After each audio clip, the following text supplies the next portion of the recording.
Good evening, guys. It is a nightmare that started nearly 2 years ago for Anjanette Young. The details really only coming to light for the rest of us in the last week or so with the release of body camera footage that shows what happened to her inside of her own home. And now the city's top attorney is stepping down, but whether he's going by force or by choice isn't clear.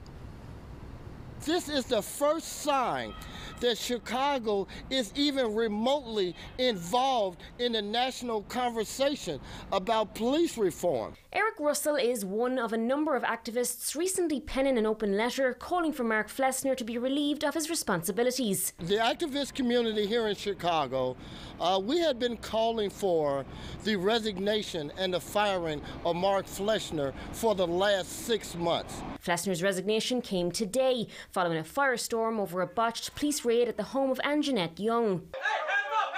That's the moment police burst through her door in February of 2019. Young, a social worker, had just returned from a night shift and was naked while getting ready for bed.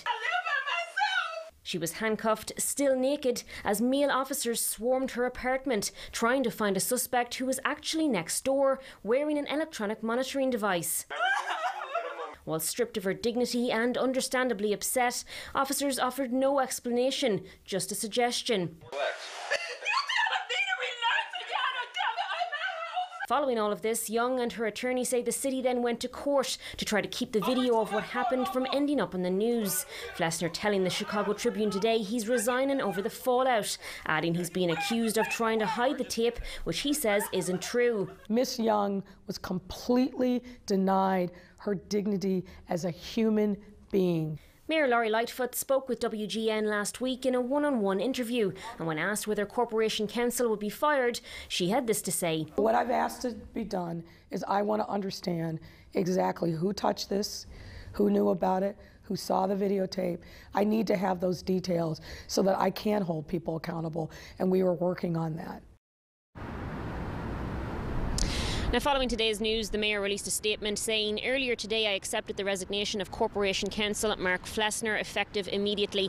I want to thank him for his service to the City of Chicago. I am committed to a full review of everything that occurred surrounding this incident, will take corrective action where appropriate, and will hold people accountable." Now, again, it is not clear whether Flessner was asked to resign. We did try to reach him by phone multiple times today. We were not able to do so, but he did release a statement to the AP saying it is clear that the raid of Anjanette Young's home was a tragedy that we must learn from. Standing up for racial injustice and fighting for equality within our justice system are crucial matters that we must continue to work toward addressing as a community. Now, we also reached out to Anjanette Young's lawyer as well, and he responded only to say that he has no comment on the matter. We're live outside City Hall. Bronagh Tumulty, WGN News.